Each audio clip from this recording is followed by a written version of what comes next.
Les Aztèques, connus pour leurs sacrifices humains particulièrement sanglants.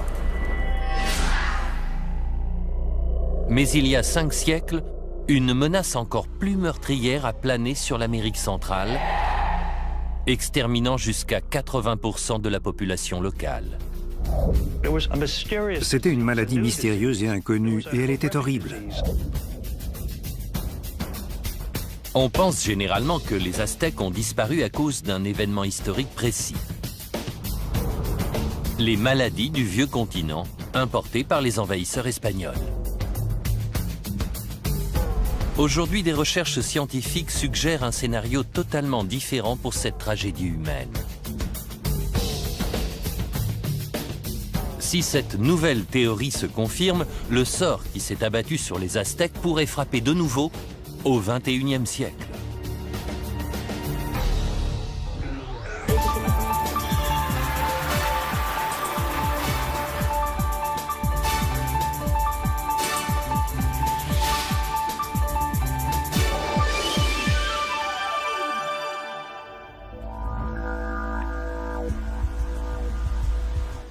De nos jours, Mexico est l'une des plus grandes métropoles de la planète. Elle compte plus de 20 millions d'habitants. Il y a 500 ans, il y avait déjà sur place l'une des plus grandes cités du monde.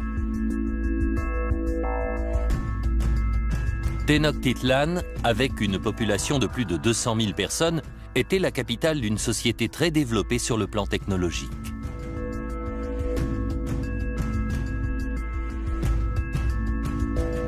En 1519, les Aztèques maîtrisaient déjà les principes de l'astronomie et des mathématiques, ce qui leur avait permis de mettre au point un calendrier très précis. Ils pratiquaient une médecine très sophistiquée.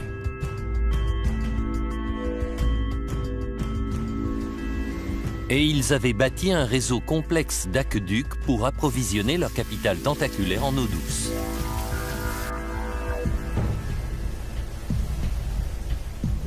Nous savons que les Romains ont construit des cités immenses, mais les Aztèques étaient tout aussi avancés. C'étaient des ingénieurs fantastiques. Ils ont fondé une cité sur un lac marécageux. À l'époque, entre 15 et 30 millions de personnes vivaient sous le joug de l'empereur aztèque dans un royaume qui s'étendait de l'Atlantique au Pacifique.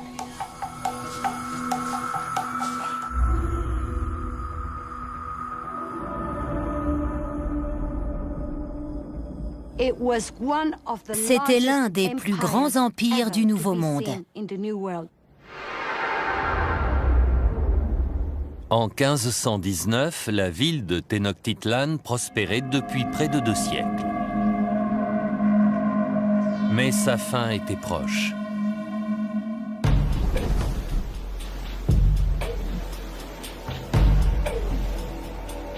Cortés, le conquistador espagnol, venait d'accoster avec une armée de moins de 1000 hommes sur le site actuel de Veracruz, sur les côtes du golfe du Mexique.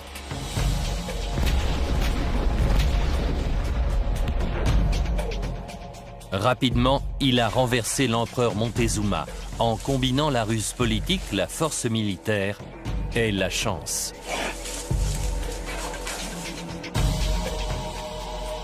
Sa victoire a marqué le début du déclin dramatique des Aztèques.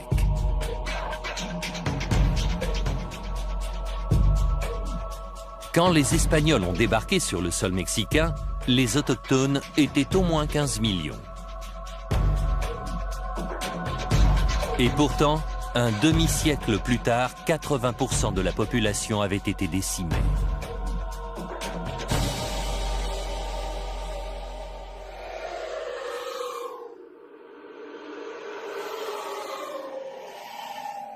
Une découverte faite en 2004 a livré de nouveaux indices sur les raisons de la disparition des Aztèques. Oaxaca, à près de 500 km au sud-est de Mexico. Les archéologues ont mis au jour les corps de quelques 2000 Aztèques enterrés dans une sépulture improvisée. Ils sont vraisemblablement morts dans les années qui ont suivi l'arrivée des conquistadors. Noreen Turos, ostéo-archéologue à l'université de Harvard, mène l'enquête sur cette antique affaire. Elle commence par éliminer une hypothèse évidente. Une attaque militaire par les forces espagnoles. Sur un champ de bataille, il y a toujours des lésions traumatiques associées au combat. On constate alors des marques sur les squelettes. Or là, il n'y en a pas. Elle exclut également la famine comme cause de décès. C'est l'autre hypothèse qui vient à l'esprit. On pense que cette hécatombe est due à la faim, mais il n'y a aucune preuve dans ce sens. Au contraire, il semblait bien nourri. Les premières constatations sont déroutantes. De nombreuses victimes sont jeunes. Elles semblent en forme, en bonne santé et bien nourries. Et pourtant, quelques 2000 Aztèques ont été inhumés à la hâte dans une fosse commune.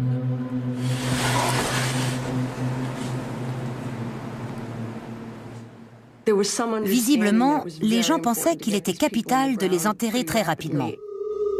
Pour la chercheuse, une conclusion s'impose.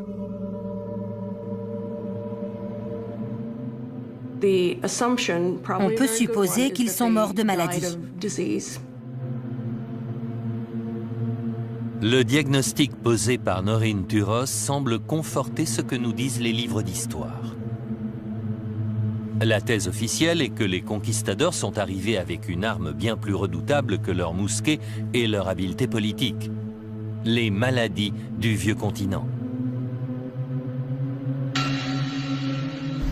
La rougeole, le typhus, la variole étaient courantes en Europe, mais inconnues en Amérique. Le système immunitaire des Aztèques ne pouvait pas combattre ces maladies étrangères. En conséquence de quoi, ils seraient morts par millions. John Marr, spécialiste des maladies, étudie les archives historiques retraçant les épidémies dans le Mexique du XVIe siècle.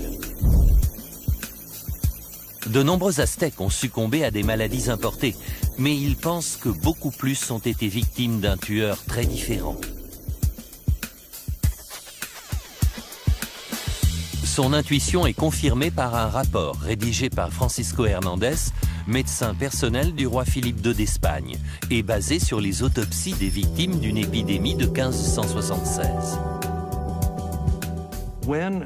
La lecture du rapport d'Hernandez m'a vraiment rempli de joie.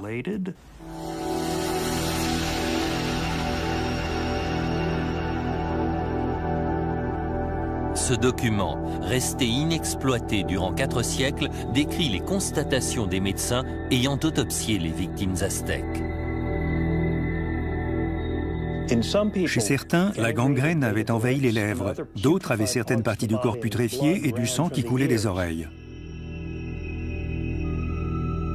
Hernandez décrit les symptômes, mais ne cite aucune maladie précise.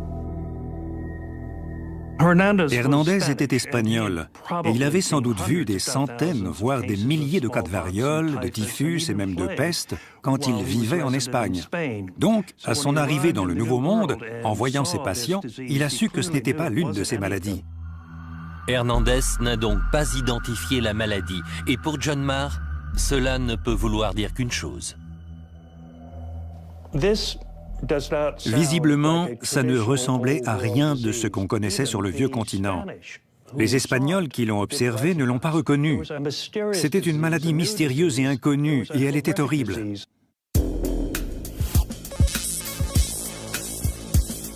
Les archives en images laissées par les Aztèques révèlent les symptômes du mal qui a dévasté la population.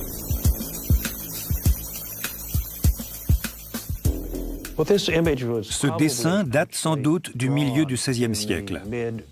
On y voit des gens mourant d'une maladie dont les symptômes sont décrits ici. Du sang qui coule des yeux, des oreilles, de la bouche et du nez. Ils en crachent aussi. Les hémorragies sont donc internes et externes. La population locale avait un nom pour désigner cette maladie. Kokolitzli, la grande peste. Le Cocolitzli n'existait pas dans l'Espagne du XVIe siècle. Sinon, les conquistadors auraient reconnu ses symptômes.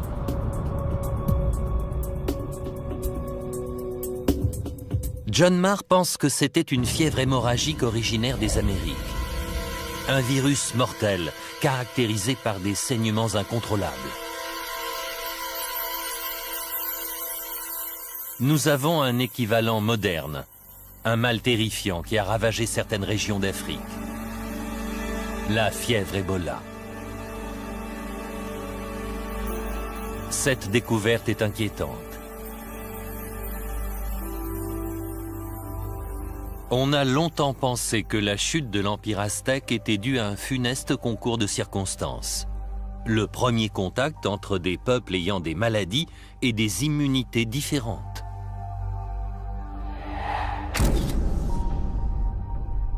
De nouveaux indices nous mettent sur une autre piste. Celle d'une épidémie provoquée par un virus endémique particulièrement meurtrier. Les virus peuvent rester en sommeil plusieurs siècles et ressurgir quand les conditions idéales sont réunies. Ce tueur du XVIe siècle pourrait être tapi dans l'ombre quelque part dans le Nouveau Monde et se réveiller.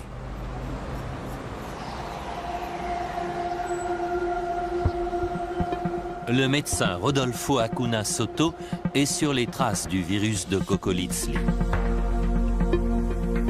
Il passe au peigne fin les documents de l'époque à la recherche d'indices sur cette maladie qui a tué 8 Aztèques sur 10.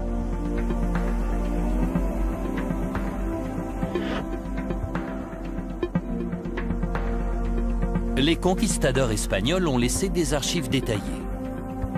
Ils faisaient des recensements réguliers dans les villes et les villages. Kim Foster, spécialiste de la visualisation 3D, rentre des données dans un logiciel d'information géographique qui montre comment la démographie évolue selon les endroits au fil du temps.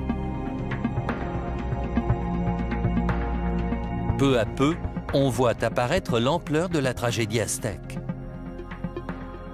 Les résultats sont stupéfiants. Si on observe cette région, on voit comment la population a chuté d'1 million à seulement 11 000 personnes. Le logiciel montre plus que le nombre de morts. Il révèle où et quand cet effondrement démographique a eu lieu. Les victimes sont réparties plus ou moins uniformément sur tout le territoire de l'Empire. Pourtant, c'est dans la chronologie du drame qu'on remarque des pics très marqués. Nous pouvons partir de la situation de 1519, quand les Aztèques étaient très nombreux, et voir comment la population décline dans les années qui suivent. En 1545 et les années suivantes, près de 15 millions de gens sont morts. Et 30 ans plus tard, il y a eu une deuxième vague de 2 millions de victimes. Pour Rodolfo Acuna Soto, ces dates marquent le début des 2 grandes épidémies de Cocolitzli. Il veut maintenant comprendre la raison de ces flambées. En quoi les décennies 1540 et 1570 se sont-elles distinguées des autres? Le chercheur étudie l'un des codex laissés par les Aztèques, un exceptionnel récit en images de la vie quotidienne des temps anciens. « 1543 en particulier est très intéressant, avec l'image du soleil brillant au-dessus d'un champ de maïs. Cela signifie que cette année a été très sèche. Rodolfo Acuna Soto isole une série d'images qui pointent du doigt des périodes de mauvaise récolte. Celle-ci montre le sol jonché de cadavres et la poussière qui vole tout autour, signe d'une grave sécheresse. Sur une autre image, un Aztèque pleure parce qu'il est vendu comme esclave en échange de maïs.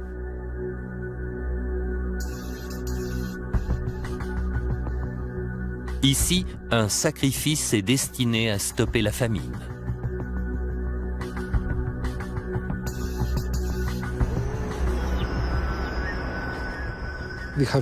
On a des années spécifiques clairement identifiées avec des sécheresses touchant les montagnes mexicaines. Et c'est très étroitement lié avec les flambées épidémiques.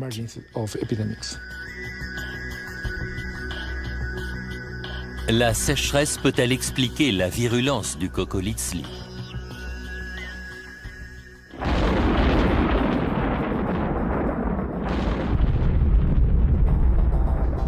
David Stahl est un météorologue un peu spécial. Il est dendrochronologiste. Il déchiffre les informations climatiques sur les siècles passés contenues dans les anneaux de croissance des arbres. Ici, l'année 1620 est une date importante dans l'histoire américaine. C'est la fondation de la colonie de Plymouth dans le Massachusetts. Autre date marquante, 1607, avec la création de la colonie de Jamestown en Virginie, la première implantation réussie d'Anglais dans le Nouveau Monde. En grandissant, un tronc d'arbre s'allonge et s'élargit. Chaque année, un nouvel anneau s'ajoute. D'une année sur l'autre, les anneaux ne sont pas identiques. En cas de pluies abondantes, la croissance est plus forte et il est plus large. En revanche, en cas de sécheresse, l'arbre grandit moins et il est plus mince. Les experts peuvent ainsi retracer un portrait fidèle des conditions météorologiques que l'arbre a connues au cours de sa vie. Pour David Stahl, c'est comme lire les bulletins météo dans une pile de vieux journaux. Si nous piochons au milieu de la pile pour sortir l'édition du 6 mars 2008, sur la dernière page, nous avons les prévisions météo pour les États-Unis.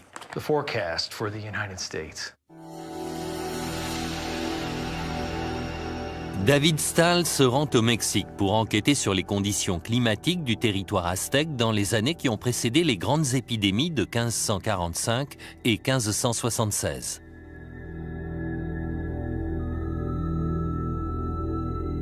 Avant l'arrivée des conquistadors, ce parc était au cœur de la capitale impériale, Tenochtitlan.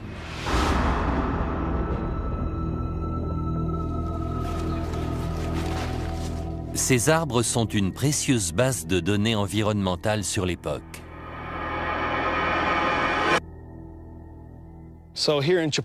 Dans le parc de Chapultepec, dans le centre-ville de Mexico, il y a de magnifiques cyprès de Montezuma. Nous pensons qu'ils ont près de 800 ans. Selon la légende, ils auraient été plantés par les Aztèques à Chapultepec.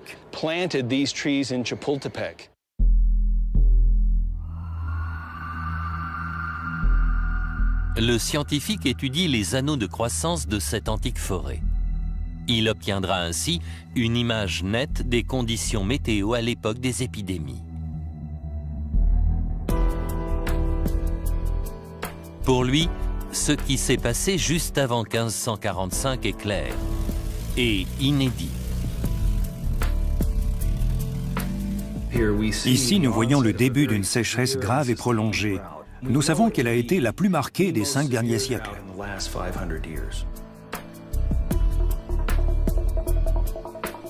Les anneaux de croissance vont dans le sens de l'analyse du codex par Rodolfo Acuna Soto.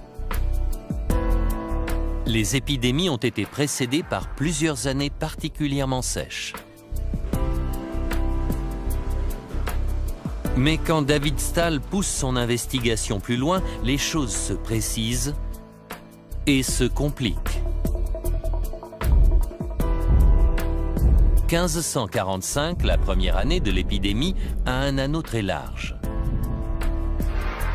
Cela signifie que la sécheresse a été suivie par une année de précipitations exceptionnelles.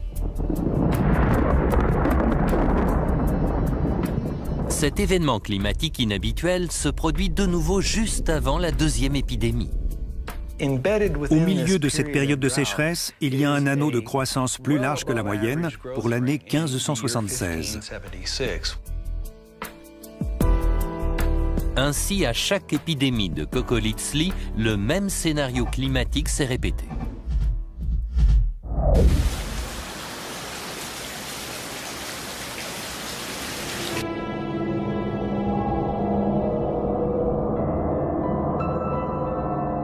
chasseurs de virus doivent maintenant comprendre en quoi la météo et l'épidémie sont liées. Une récente tragédie de l'autre côté de la frontière pourrait leur apporter des réponses.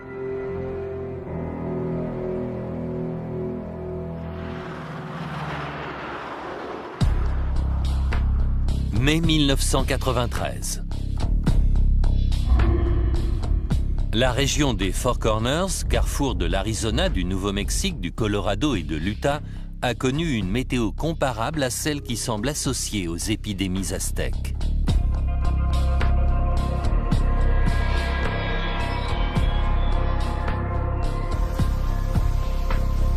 Une grave sécheresse, suivie de fortes pluies, a eu des conséquences dramatiques pour le Mexique du XVIe siècle. Les États-Unis de cette fin de XXe siècle peuvent-ils subir le même sort?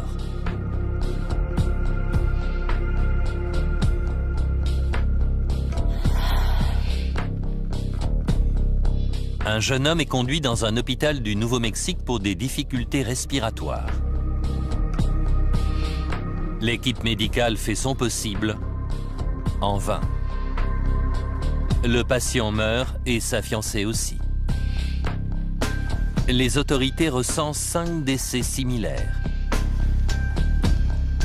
Elles redoutent une épidémie.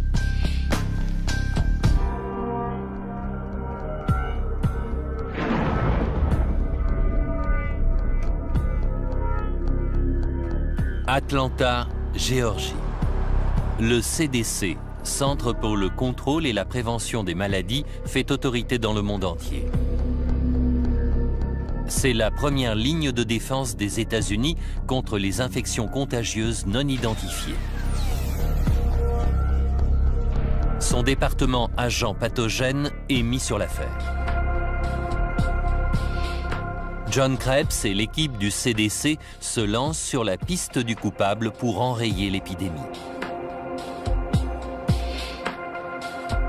Ils savent que l'ennemi est dangereux et rapide.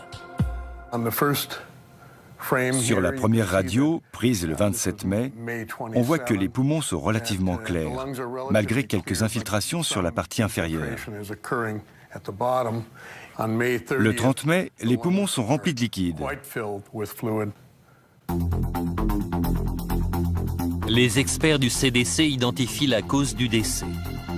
Insuffisance respiratoire aiguë.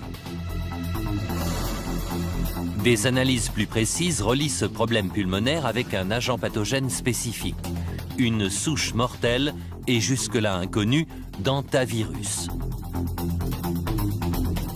Maintenant, il faut localiser la source de l'infection. En général, les virus de la famille des hantavirus sont propagés par les rongeurs. John Krebs sait qu'il doit trouver quelle espèce est contaminée, et vite. Nous sommes immédiatement allés sur le terrain. Mon expérience et mes connaissances en matière de petits mammifères étaient assez complètes. John Krebs et son équipe capturent près de 1700 rongeurs pour pratiquer des tests de dépistage. Le 14 juin, ils identifient le coupable, la souris sylvestre.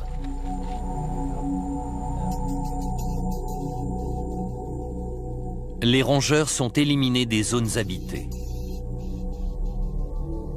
Il y a eu 52 victimes, mais l'épidémie a été étouffée dans l'œuf. Pourtant, John Krebs est intrigué. En comparant avec les chiffres des années précédentes, on a constaté qu'il y avait beaucoup plus de rongeurs en 1993.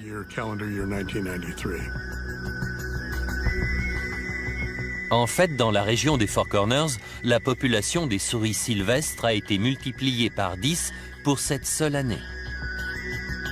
Quelle est la cause de cette prolifération exceptionnelle? Plusieurs années de sécheresse avaient réduit le nombre de rongeurs. Mais 1993 a été caractérisé par de fortes précipitations. Il y avait eu plus de pluie et donc plus de végétation et plus de nourriture pour les rongeurs. L'explication est simple, plus de nourriture, plus de rongeurs. Par ailleurs, ces rongeurs ne sont pas comme les autres. En cas de sécheresse, les petits mammifères se regroupent autour des rares points d'eau. Seuls les plus résistants survivent aux maladies qui se propagent rapidement quand ils sont trop nombreux. Quand la pluie revient, les rescapés se reproduisent et créent donc une population immense de super rongeurs porteurs de virus.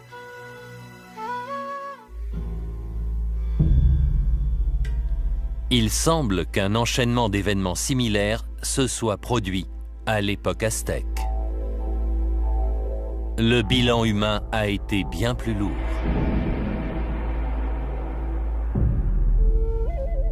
En 1993, 52 personnes ont été victimes de l'hantavirus, mais il n'y a pas eu d'épidémie. On estime que la première flambée de Kokolitsli a tué 80% de la population autochtone. Cela a été l'une des pires catastrophes démographiques de l'histoire. Alors, en quoi la situation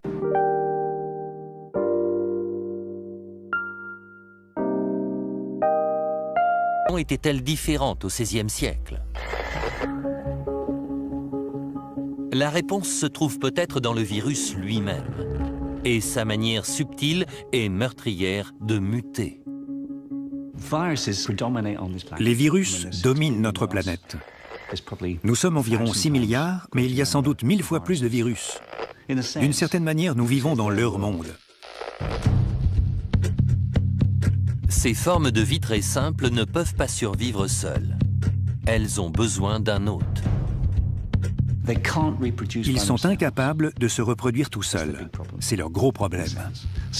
Ils doivent donc compter sur nous, sur un animal ou sur une plante pour se multiplier. Là, ils nous transforment en usine de réplication de virus. La morphologie d'un virus s'adapte parfaitement aux cellules de l'espèce hôte. Voici par exemple une maquette du virus de la grippe aviaire. Cette petite protéine ici est spécialement adaptée pour s'accrocher aux cellules des poulets. Quand il se reproduit, le virus peut muter, ce qui modifie légèrement sa forme pour lui permettre de s'installer sur une autre espèce hôte. Il suffit d'une seule mutation du gène qui changerait le sommet du virus pour que cette protéine puisse s'accrocher à une cellule humaine et par exemple m'infecter.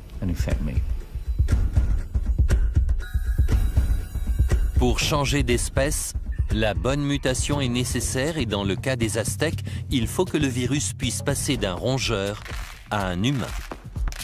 C'est un jeu de hasard. Mais le grand nombre de rongeurs malades fait pencher la balance en faveur d'une épidémie dévastatrice. Imaginez que le bonbon rouge représente le virus mortel transporté par les souris mexicaines. Plus je verse des bonbons jaunes dans ce saladier, plus j'ai de risques que l'un d'eux devienne un mutant. Je peux manger les jaunes, je peux faire ce que je veux avec eux parce qu'ils ne me contamineront pas. Mais si j'en prends un au hasard et que j'ai la malchance de tomber sur le rouge, alors il peut m'infecter.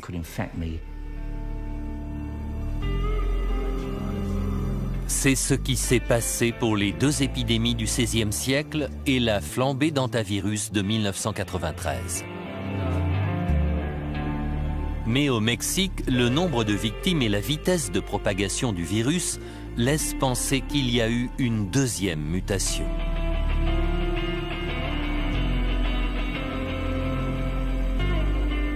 Cette mutation aurait permis au virus de se transmettre directement d'un humain à un autre. Une fois que cela s'est produit, tous les éléments étaient réunis pour une véritable apocalypse sanitaire.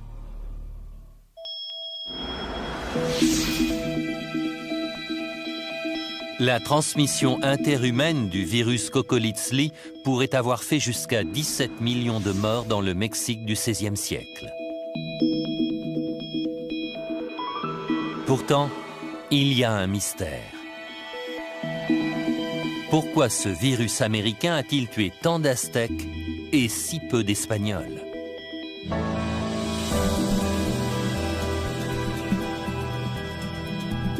Ce n'est certainement pas parce que les Européens avaient une médecine plus avancée. Les Aztèques possédaient un grand savoir médical. Ils connaissaient particulièrement bien le corps humain. Ils produisaient des instruments chirurgicaux avec des obsidiennes, une roche volcanique vitreuse très courante dans le centre du Mexique. Si je veux couper cette pomme, par exemple, vous voyez que la lame est tranchante. On y arrive très bien.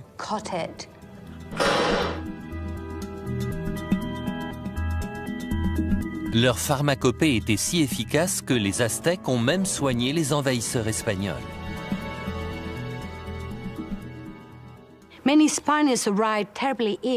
De nombreux Espagnols étaient très malades en arrivant. Et ils ont été guéris par les médecins aztèques, qui utilisaient des remèdes traditionnels à base de plantes. Les Aztèques ont donc soigné les conquérants. Et pourtant, c'est sans doute un virus meurtrier local qui les a tués par millions.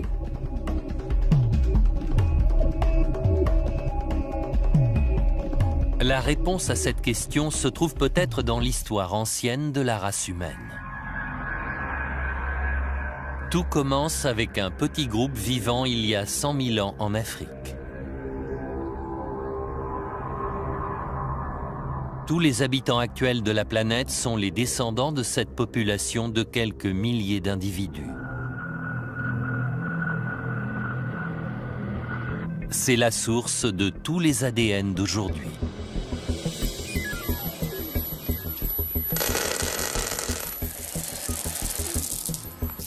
Reprenons nos bonbons de couleur. Maintenant, ils représentent la diversité génétique de cette population africaine ancestrale. Quand les petits groupes se sont dispersés pour aller vivre sur toute la surface du globe, chacun ne contenait qu'une fraction ou sous-ensemble du patrimoine génétique d'origine. Il y a environ 15 000 ans, ces groupes moins diversifiés sur le plan génétique ont colonisé l'Europe, l'Australie et l'Asie. Une fraction de ces individus a migré par le détroit de Bering pour pénétrer sur le continent américain, donnant naissance aux populations amérindiennes du Nord, du Centre et du Sud. La conséquence de cette histoire évolutionnaire, c'est que les Amérindiens ne contiennent qu'un sous-ensemble de la diversité génétique qui existe en Asie et une portion encore plus petite de celle de l'Afrique.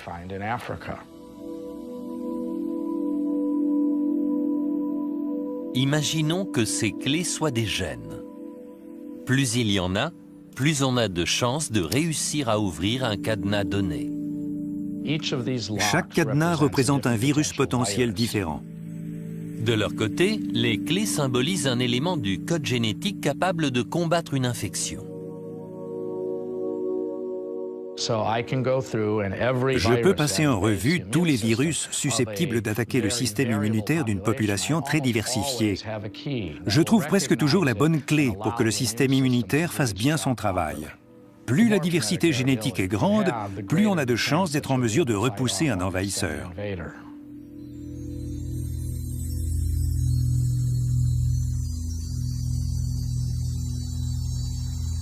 Les Aztèques avaient donc un patrimoine génétique peu diversifié, si bien qu'ils n'ont pas su se défendre contre le virus Coccolizli. En revanche, les Espagnols avaient une plus grande variété génétique, ce qui leur a permis d'y échapper. C'est une explication possible pour le bilan humain moins lourd parmi les conquistadors.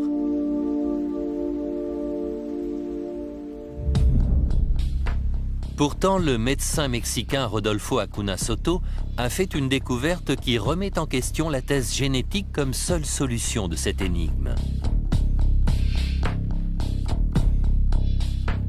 En étudiant les recensements, il a identifié un groupe d'Espagnols où il y a eu de nombreuses victimes. Les hommes d'église. C'est le seul sous-groupe de la population espagnole qui est tombé malade et qui a succombé à l'épidémie. Les prêtres espagnols sont arrivés au Mexique à la fin de la conquête pour convertir les autochtones.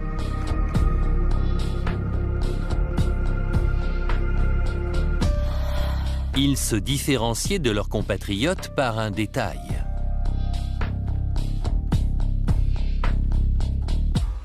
La plupart des prêtres qui sont morts travaillaient très étroitement avec la population indienne. C'est un fait avéré.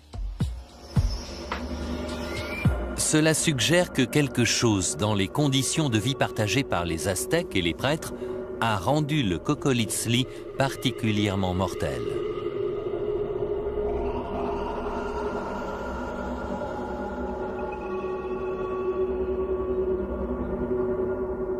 L'historienne Elisabeth Baquedano émet une hypothèse.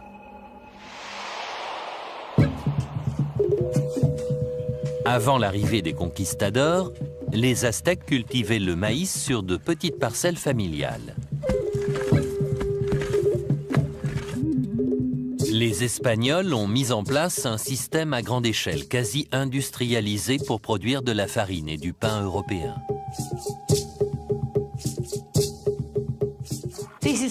Ça a été une époque très difficile pour les Aztèques. Leur vie a radicalement changé.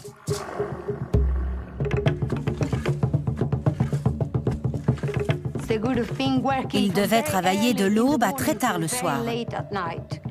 Ils faisaient des journées de plus de 12 heures. Sous la domination espagnole, les Aztèques passaient plus de temps dans les champs, dans des exploitations plus grandes, infestées par les rongeurs. Ils étaient donc en contact avec un plus grand nombre d'animaux infectés et donc avec le Cocolitzli. Le soir, ils rapportaient le virus dans leurs baraquements surpeuplés.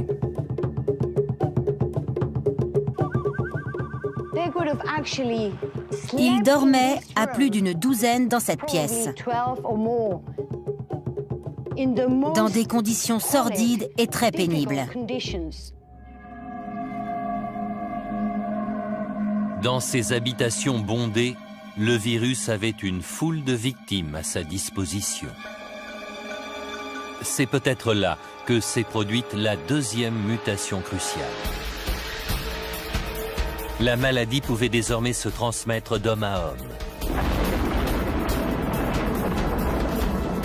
Ensuite, le Cocolitzli a pu se propager à 17 millions d'Aztèques.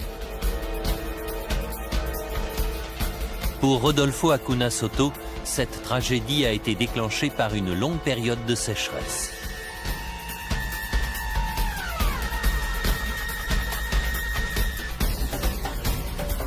De nos jours, dans le sud-ouest des États-Unis, le déficit hydrique est préoccupant. Et depuis 500 ans, on n'avait pas connu une telle aridité. Alors, la peste aztèque pourrait-elle revenir ?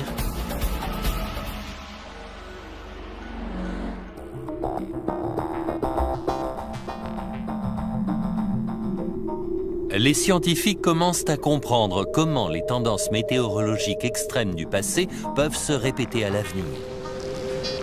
Les tempêtes, les sécheresses ou les fortes précipitations, avec leurs conséquences sur les populations, ne sont pas des événements aléatoires.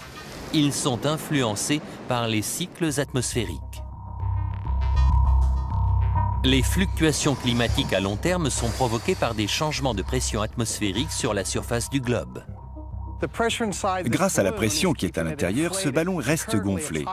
Elle est plus élevée que celle de l'air extérieur. Mais si je relâche l'ouverture, la pression s'échappe, ce qui fait du vent. C'est ce qui se passe dans le monde.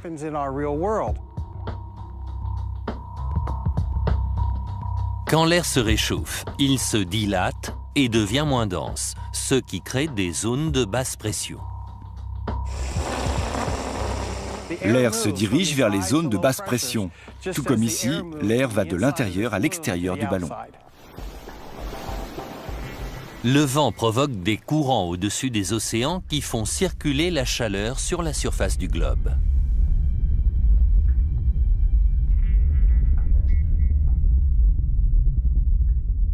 La direction de ces vents peut varier selon des cycles ou oscillations de plusieurs années.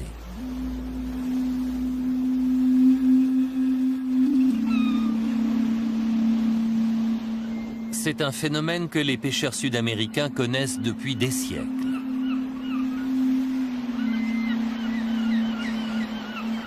Tous les 3 à 7 ans, les poissons se raréfient brutalement au large des côtes péruviennes. Les autochtones l'appellent El Niño, le petit garçon, parce qu'il se produit toujours vers Noël.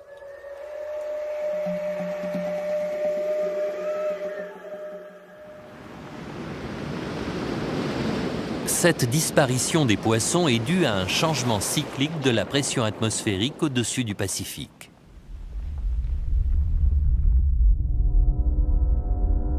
En temps normal, le vent souffle d'est en ouest, refroidissant l'eau au large des côtes pacifiques du continent américain. Quand El Niño survient, cette circulation s'arrête, voire change de sens, ce qui augmente de plusieurs degrés la température dans le Pacifique Ouest et fait fuir les poissons loin du littoral sud-américain.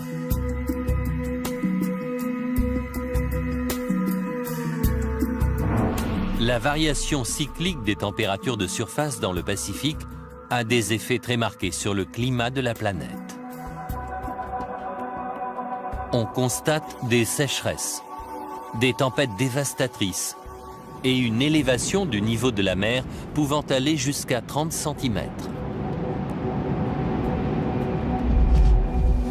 Selon certains experts, les fortes pluies qui ont précédé l'épidémie aztèque du XVIe siècle ont été en partie déclenchées par El Niño.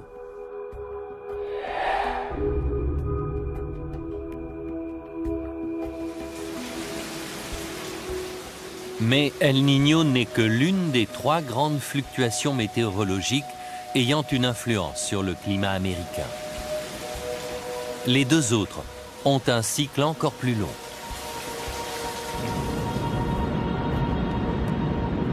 Elles sont mesurées par l'évolution des températures marines sur les 2 océans qui bordent le continent. À l'ouest, la température marine de surface fluctue selon un cycle de 20 à 30 ans appelé oscillation pacifique décennale, ou PDO. À l'est, l'oscillation atlantique pluridécennale, ou AMO, met de 65 à 70 ans pour faire varier la température de 0,5 degrés. Ces variations thermiques sur les 2 fronts de mer américains ont un impact profond sur le climat du continent.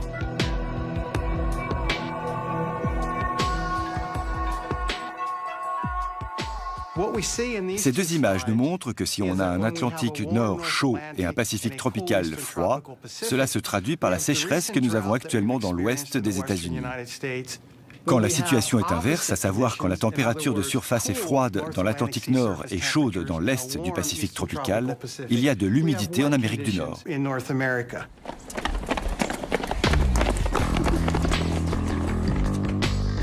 Comme les cordes de ces écoliers, chacun de ces 3 cycles, El Niño, le PDO et l'AMO, fluctue à un rythme différent.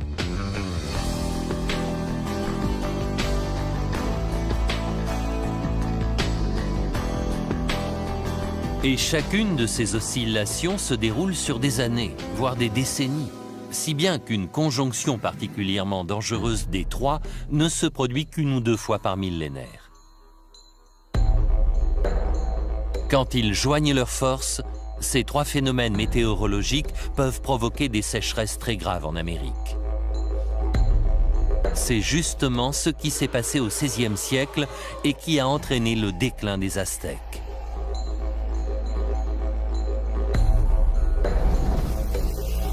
Le sud des États-Unis subit actuellement ce qui pourrait être la pire sécheresse depuis 500 ans.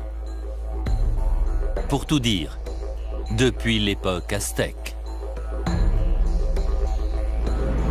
Nous ne comprenons pas encore assez les oscillations climatiques pour prédire exactement leurs évolutions futures. En revanche, les scientifiques peuvent dire que nous sommes actuellement au début de 3 décennies de sécheresse. Cela pourrait être la première étape d'une répétition du schéma météorologique responsable de l'explosion du nombre de rongeurs il y a 500 ans au Mexique et d'une épidémie qui a fait 17 millions de morts.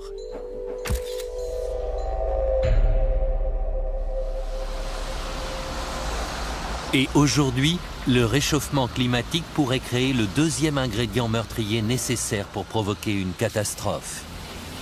De fortes précipitations.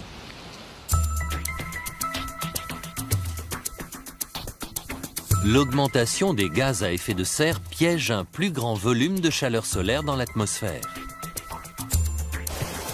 Les 14 années les plus chaudes jamais enregistrées sont postérieures à 1990. Pour Richard Halley de l'Université de Pennsylvanie, cela ne peut avoir qu'une seule conséquence.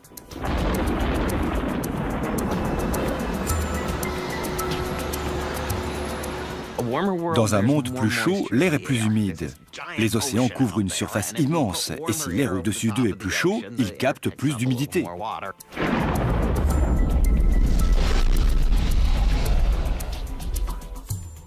Et plus d'eau, ça fait plus de pluie, et donc plus d'inondations. Et paradoxalement, les pluies ne nous protégeront pas de la sécheresse.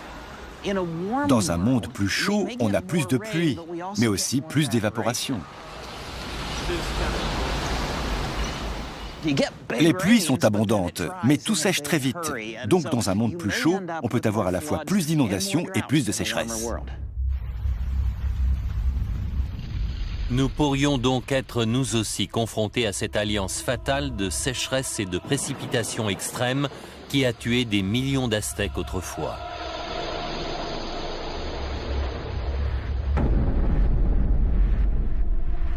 Ce schéma météorologique crée les conditions nécessaires à une propagation très rapide d'un virus dont les rongeurs sont le vecteur. Ces organismes savent muter et s'adapter. Si l'épidémie aztèque a fait tant de morts si rapidement, c'est sans doute parce que le virus a évolué pour avoir une transmission interhumaine. Facteur aggravant, le monde du XXIe siècle est potentiellement bien plus vulnérable face à une pandémie mondiale. Ces virus ont bien plus d'occasions de se propager qu'autrefois. Nous sommes de plus en plus à voyager en avion. Il faut considérer le nombre de gens qui se déplacent en permanence et peuvent donc attraper un virus au point A pour l'emmener jusqu'au point B. Et en quelques heures, il y a une flambée épidémique. Alors que notre planète se réchauffe, la carte des maladies infectieuses du monde se redessine. Le réchauffement donne aux insectes capables de contaminer les humains la capacité de se déplacer plus au nord, dans des régions où ils ne pouvaient pas survivre jusque-là parce qu'il y faisait trop froid.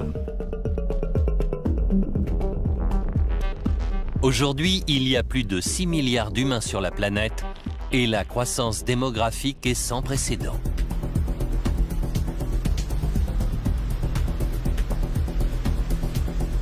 Bientôt, pour la première fois de notre histoire, il y aura plus de gens dans les villes que dans les campagnes.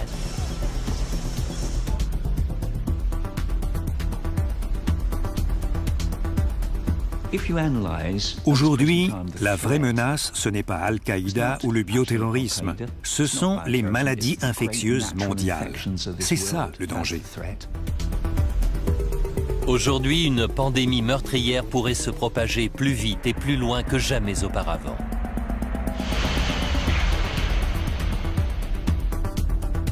Les scientifiques luttent sans relâche pour trouver des armes contre de nouvelles flambées.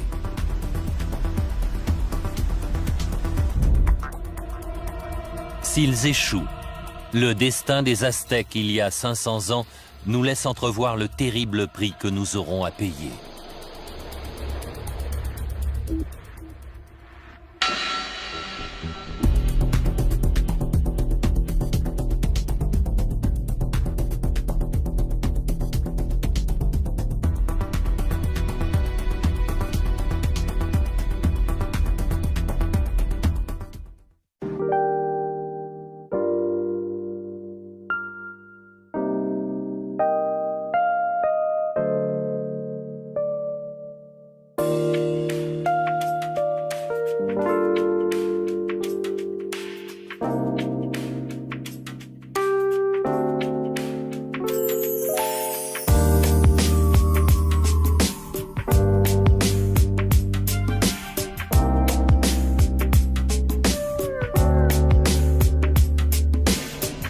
l'époque des épidémies.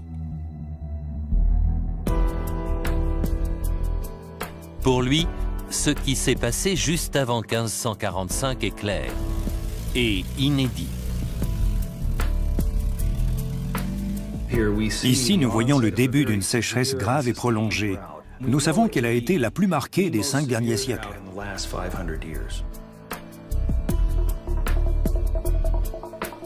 Les anneaux de croissance vont dans le sens de l'analyse du codex par Rodolfo Acuna Soto. Les épidémies ont été précédées par plusieurs années particulièrement sèches. Mais quand David Stahl pousse son investigation plus loin, les choses se précisent et se compliquent. 1545, la première année de l'épidémie, a un anneau très large. Cela signifie que la sécheresse a été suivie par une année de précipitations exceptionnelles. Cet événement climatique inhabituel se produit de nouveau juste avant la deuxième épidémie. Au milieu de cette période de sécheresse, il y a un anneau de croissance plus large que la moyenne pour l'année 1576. Ainsi, à chaque épidémie de Kokolitsli, le même scénario climatique s'est répété.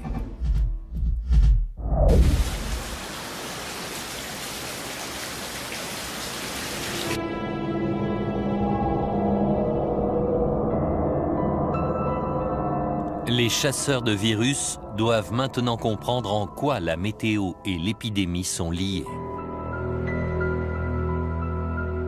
Une récente tragédie de l'autre côté de la frontière pourrait leur apporter des réponses.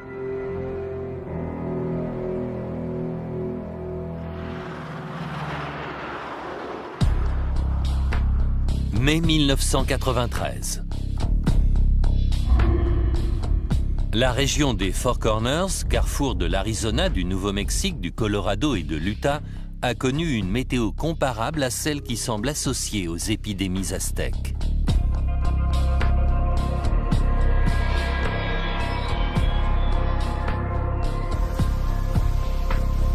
Une grave sécheresse, suivie de fortes pluies, a eu des conséquences dramatiques pour le Mexique du XVIe siècle. Les États-Unis de cette fin de XXe siècle peuvent-ils subir le même sort?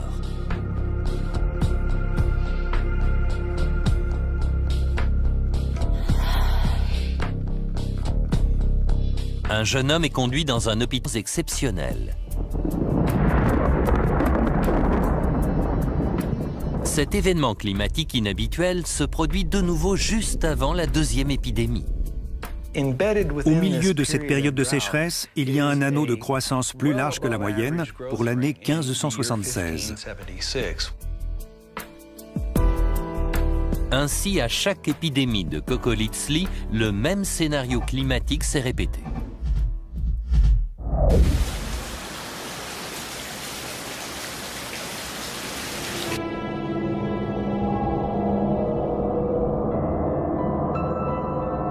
Les chasseurs de virus doivent maintenant comprendre en quoi la météo et l'épidémie sont liées. Une récente tragédie de l'autre côté de la frontière pourrait leur apporter des réponses.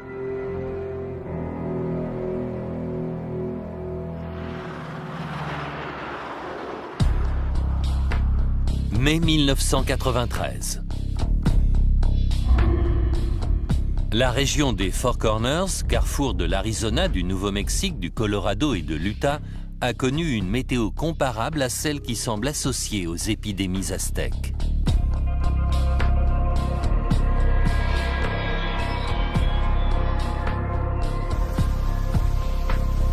Une grave sécheresse, suivie de fortes pluies, a eu des conséquences dramatiques pour le Mexique du XVIe siècle.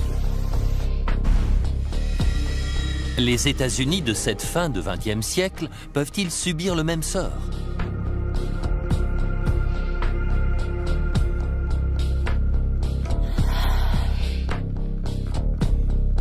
Un jeune homme est conduit dans un hôpital du Nouveau-Mexique pour des difficultés respiratoires. L'équipe médicale fait son possible, en vain. Le patient meurt et sa fiancée aussi. Les autorités recensent 5 décès similaires. Elles redoutent une épidémie.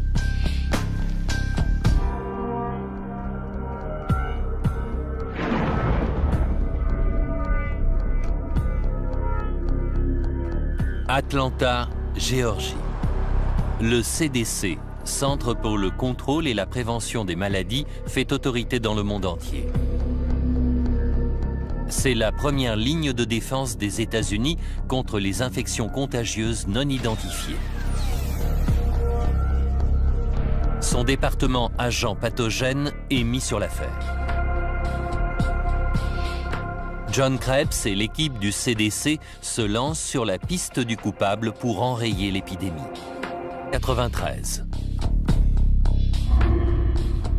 La région des Four Corners, carrefour de l'Arizona, du Nouveau-Mexique, du Colorado et de l'Utah, a connu une météo comparable à celle qui semble associée aux épidémies aztèques.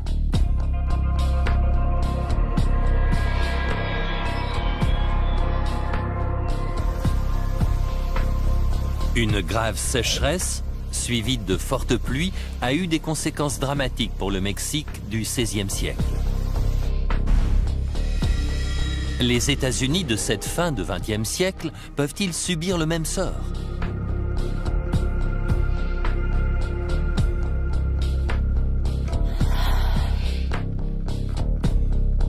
Un jeune homme est conduit dans un hôpital du Nouveau-Mexique pour des difficultés respiratoires.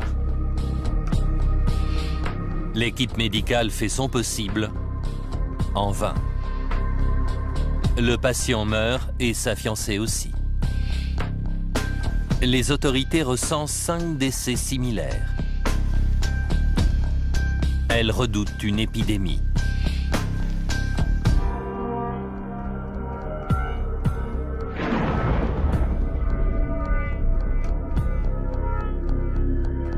Atlanta, Géorgie.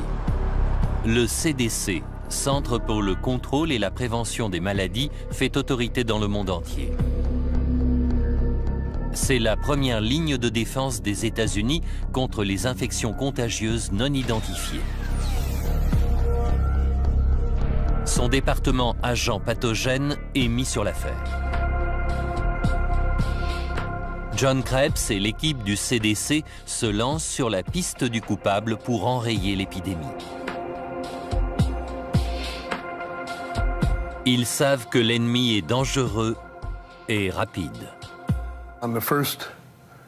Sur la première radio, prise le 27 mai, on voit que les poumons sont relativement clairs, malgré quelques infiltrations sur la partie inférieure. Le 30 mai, les poumons sont remplis de liquide. Les experts du CDC identifient la cause du décès. Insuffisance respiratoire aiguë. Des analyses plus précises relient ce problème pulmonaire avec un agent pathogène spécifique, une souche mortelle et jusque-là inconnue d'hantavirus.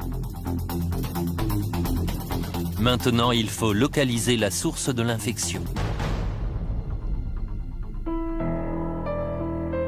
En général, les virus de la famille des hantavirus sont propagés par les rongeurs. John Krebs sait qu'il doit trouver quelle espèce. La transmission interhumaine du virus Kokolitsli pourrait avoir fait jusqu'à 17 millions de morts dans le Mexique du XVIe siècle. Pourtant, il y a un mystère. Pourquoi ce virus américain a-t-il tué tant d'Aztèques et si peu d'Espagnols?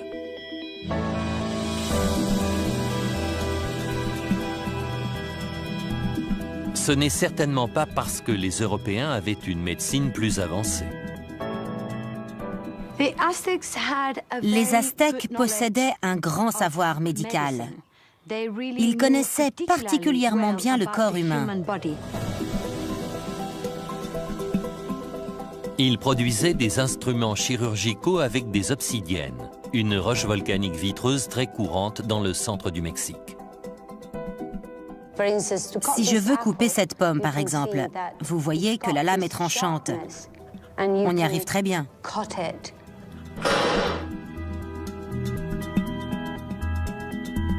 Leur pharmacopée était si efficace que les Aztèques ont même soigné les envahisseurs espagnols.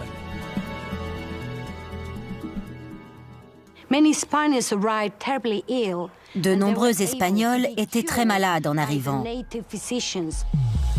Et ils ont été guéris par les médecins aztèques, qui utilisaient des remèdes traditionnels à base de plantes. Les Aztèques ont donc soigné les conquérants. Et pourtant, c'est sans doute un virus meurtrier local qui les a tués par millions.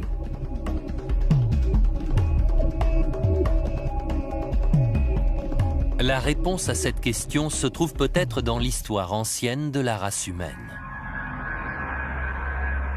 Tout commence avec un petit groupe vivant il y a 100 000 ans en Afrique. Tous les habitants actuels de la planète sont les descendants de cette population de quelques milliers d'individus.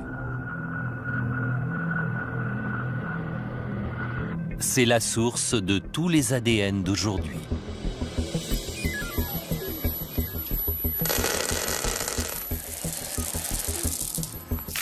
Reprenons nos bonbons de couleur. Maintenant, ils représentent la diversité génétique de cette population africaine ancestrale.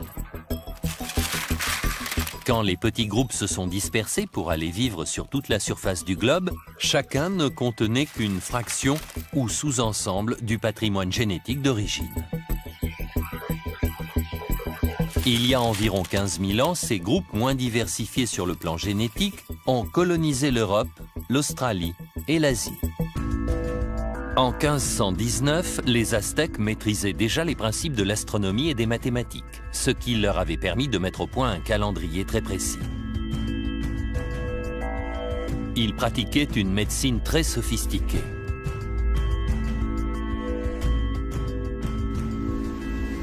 Et ils avaient bâti un réseau complexe d'aqueducs pour approvisionner leur capitale tentaculaire en eau douce.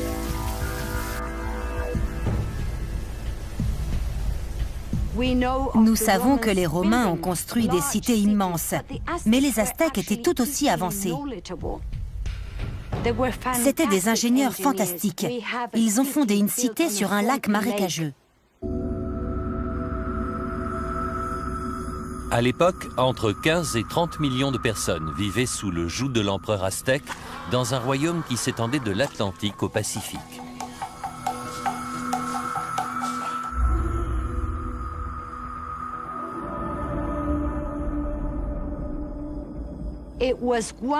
C'était l'un des plus grands empires du Nouveau Monde.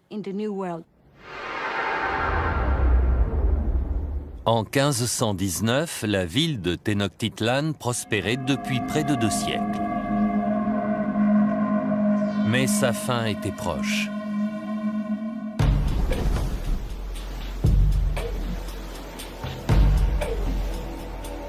Cortés, le conquistador espagnol, venait d'accoster avec une armée de moins de 1000 hommes sur le site actuel de Veracruz, sur les côtes du golfe du Mexique.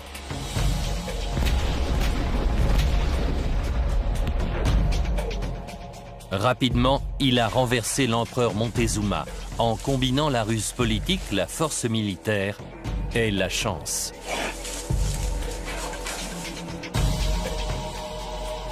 Sa victoire a marqué le début du déclin dramatique des Aztèques.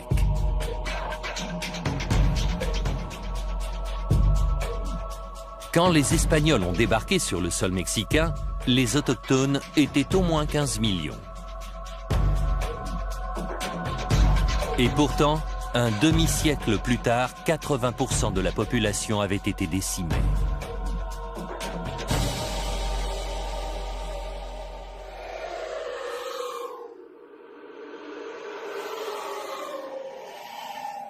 Une découverte faite en 2004 a livré de nouveaux indices sur les raisons de la disparition des Aztèques. Oaxaca, à près de 500 km au sud-est de Mexico. Les archéologues ont mis au jour les corps de quelques 2000 Aztèques enterrés dans une sépulture improvisée. Les années qui ont précédé les grandes épidémies de 1545 et 1576.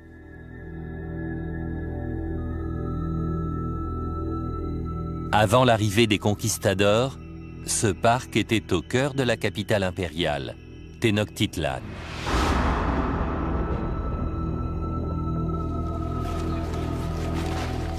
Ces arbres sont une précieuse base de données environnementales sur l'époque.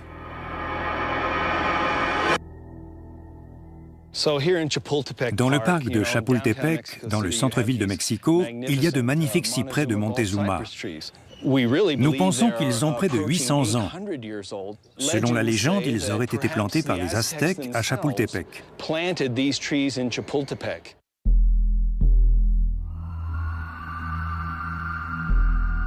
Le scientifique étudie les anneaux de croissance de cette antique forêt. Il obtiendra ainsi une image nette des conditions météo à l'époque des épidémies. Pour lui, ce qui s'est passé juste avant 1545 est clair et inédit. Ici, nous voyons le début d'une sécheresse grave et prolongée. Nous savons qu'elle a été la plus marquée des 5 derniers siècles.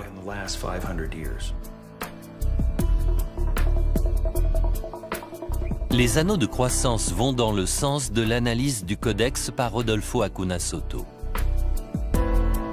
Les épidémies ont été précédées par plusieurs années particulièrement sèches. Mais quand David Stahl pousse son investigation plus loin, les choses se précisent et se compliquent. 1545, la première année de l'épidémie, a un anneau très large. Cela signifie que la sécheresse a été suivie par une année de précipitations exceptionnelles.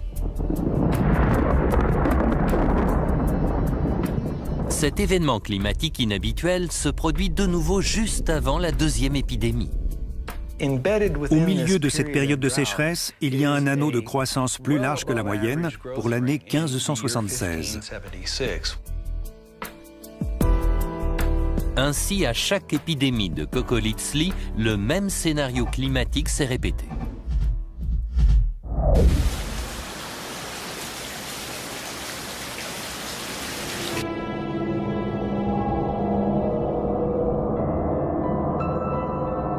Les chasseurs de virus doivent maintenant comprendre en quoi la météo et l'épidémie sont liées.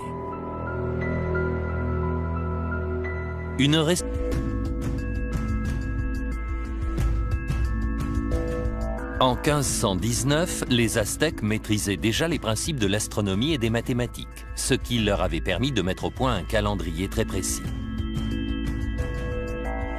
Ils pratiquaient une médecine très sophistiquée.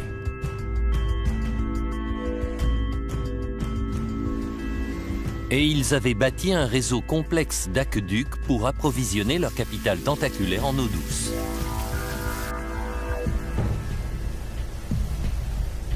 Nous savons que les Romains ont construit des cités immenses, mais les Aztèques étaient tout aussi avancés.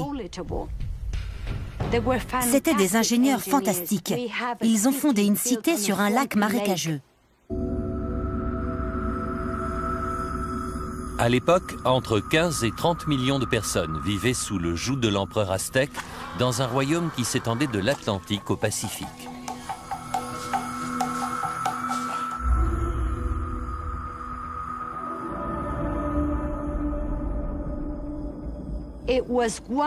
C'était l'un des plus grands empires du Nouveau Monde. En 1519, la ville de Tenochtitlan prospérait depuis près de 2 siècles. Mais sa fin était proche.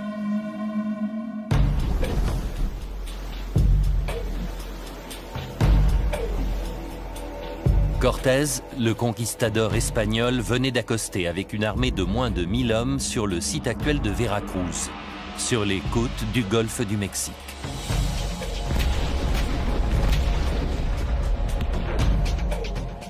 Rapidement, il a renversé l'empereur Montezuma en combinant la ruse politique, la force militaire et la chance.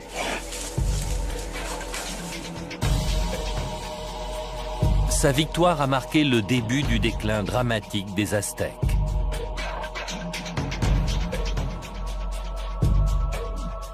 Quand les Espagnols ont débarqué sur le sol mexicain, les autochtones étaient au moins 15 millions. Et pourtant, un demi-siècle plus tard, 80% de la population avait été décimée.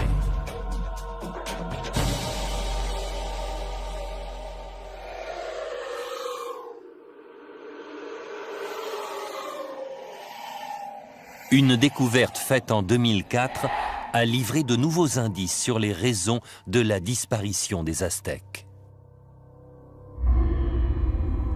Oaxaca, à près de 500 km au sud-est de Mexico.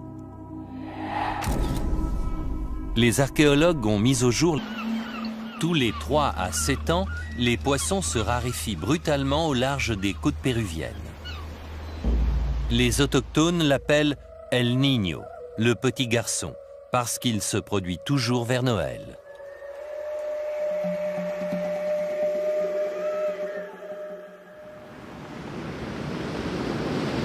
Cette disparition des poissons est due à un changement cyclique de la pression atmosphérique au-dessus du Pacifique.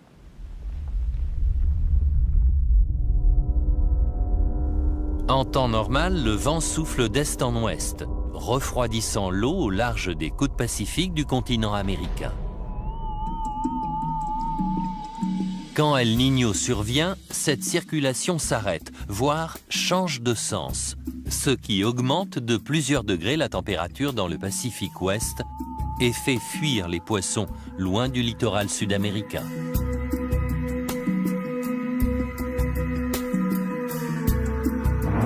La variation cyclique des températures de surface dans le Pacifique a des effets très marqués sur le climat de la planète.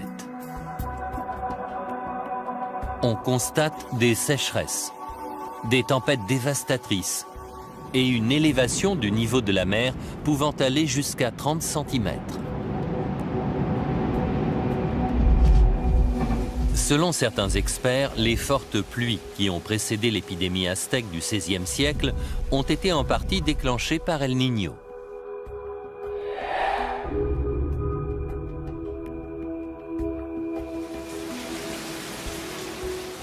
Mais El Niño n'est que l'une des 3 grandes fluctuations météorologiques ayant une influence sur le climat américain.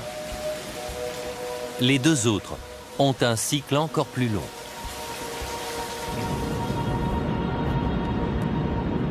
Elles sont mesurées par l'évolution des températures marines sur les 2 océans qui bordent le continent. À l'ouest, la température marine de surface fluctue selon un cycle de 20 à 30 ans appelé oscillation pacifique décennale, ou PDO. À l'est, l'oscillation atlantique pluridécennale, ou AMO, met de 65 à 70 ans pour faire varier la température de 0,5 degrés. Ces variations thermiques sur les 2 fronts de mer américains ont un impact profond sur le climat du continent.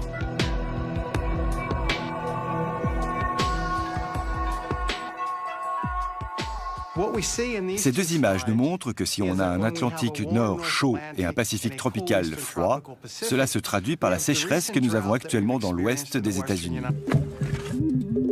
Les Espagnols ont mis en place un système à grande échelle, quasi industrialisé pour produire de la farine et du pain européen.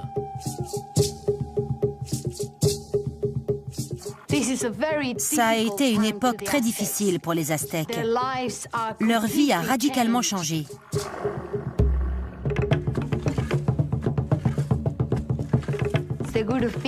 Ils devaient travailler de l'aube à très tard le soir.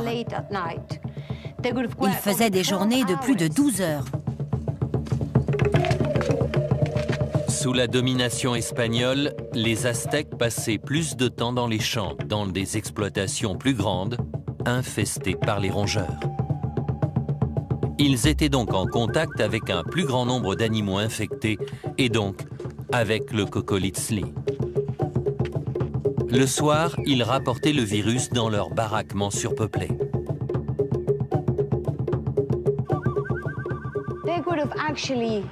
Ils dormaient à plus d'une douzaine dans cette pièce, dans des conditions sordides et très pénibles. Dans ces habitations bondées, le virus avait une foule de victimes à sa disposition. C'est peut-être là que s'est produite la deuxième mutation cruciale.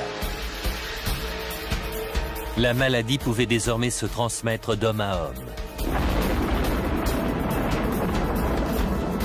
Ensuite, le Coccolizli a pu se propager à 17 millions d'Aztèques. Pour Rodolfo Acuna Soto, cette tragédie a été déclenchée par une longue période de sécheresse.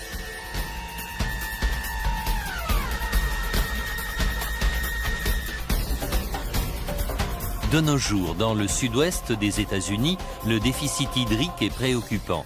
Et depuis 500 ans, on n'avait pas connu une telle aridité. Alors, la peste aztèque pourrait-elle revenir ?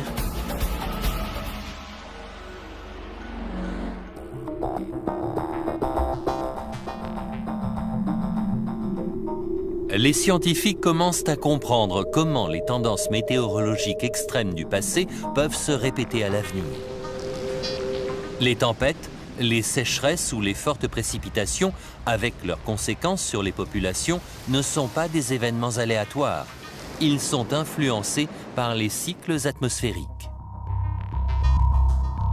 Les fluctuations climatiques à long terme sont provoquées par des changements de pression atmosphérique sur la surface du globe. Grâce à la pression qui est à l'intérieur, ce ballon reste gonflé. Elle est plus élevée.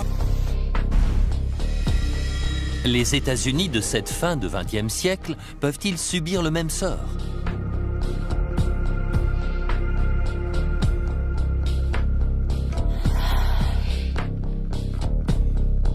Un jeune homme est conduit dans un hôpital du Nouveau-Mexique pour des difficultés respiratoires. L'équipe médicale fait son possible, en vain. Le patient meurt et sa fiancée aussi. Les autorités recensent 5 décès similaires. Elles redoutent une épidémie.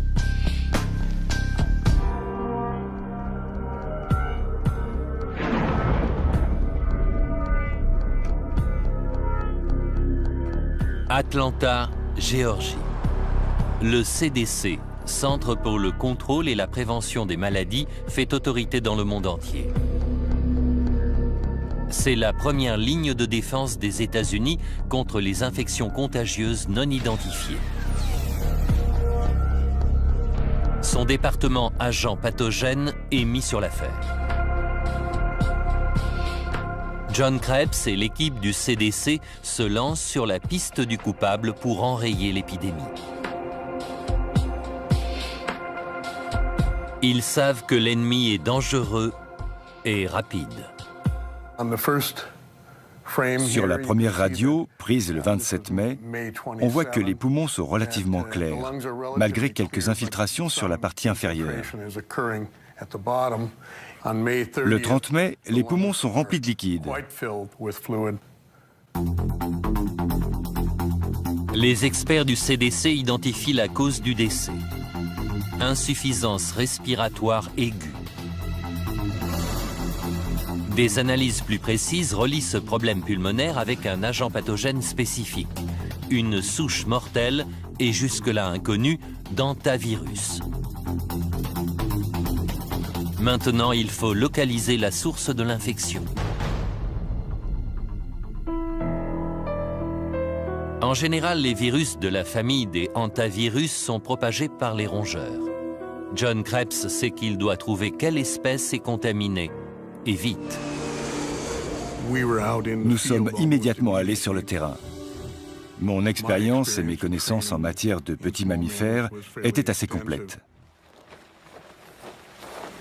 John Krebs et son équipe capturent près de 1700 rongeurs pour pratiquer des tests de dépistage.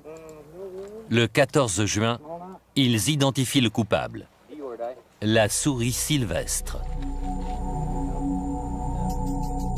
Kokolitzli a tué 80% de la population autochtone. Cela a été l'une des pires catastrophes démographiques de l'histoire. Alors, en quoi la situation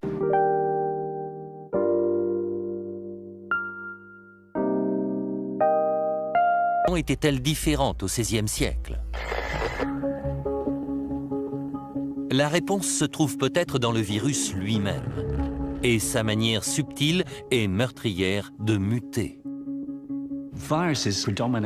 Les virus dominent notre planète.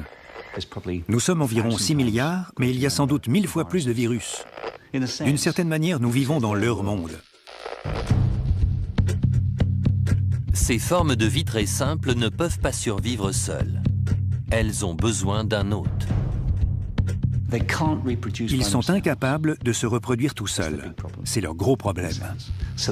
Ils doivent donc compter sur nous, sur un animal ou sur une plante pour se multiplier. Là, ils nous transforment en usine de réplication de virus. La morphologie d'un virus s'adapte parfaitement aux cellules de l'espèce hôte. Voici par exemple une maquette du virus de la grippe aviaire. Cette petite protéine ici est spécialement adaptée pour s'accrocher aux cellules des poulets. Quand il se reproduit, le virus peut muter, ce qui modifie légèrement sa forme pour lui permettre de s'installer sur une autre espèce hôte. Il suffit d'une seule mutation du gène qui changerait le sommet du virus pour que cette protéine puisse s'accrocher à une cellule humaine et par exemple m'infecter. Pour changer d'espèce, la bonne mutation est nécessaire et dans le cas des Aztèques, il faut que le virus puisse passer d'un rongeur à un humain. C'est un jeu de hasard. Mais le grand nombre de rongeurs malades fait pencher la balance en faveur d'une épidémie dévastatrice. Imaginez que le bonbon rouge représente le virus mortel transporté par les souris mexicaines.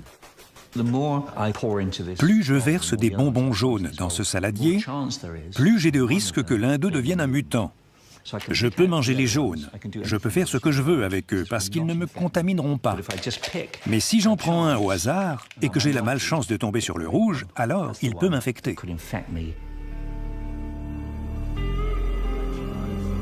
C'est ce qui s'est passé pour les deux épidémies du XVIe siècle et la flambée d'hantavirus de 1993. Le virus.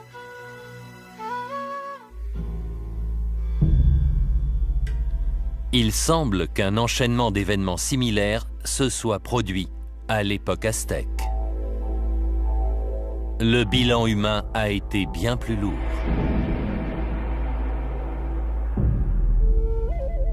En 1993, 52 personnes ont été victimes de l'hantavirus, mais il n'y a pas eu d'épidémie. On estime que la première flambée de Kokolitzli a tué 80% de la population autochtone. Cela a été l'une des pires catastrophes démographiques de l'histoire. Alors, en quoi la situation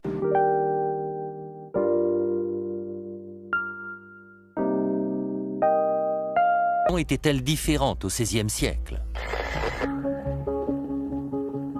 La réponse se trouve peut-être dans le virus lui-même et sa manière subtile et meurtrière de muter.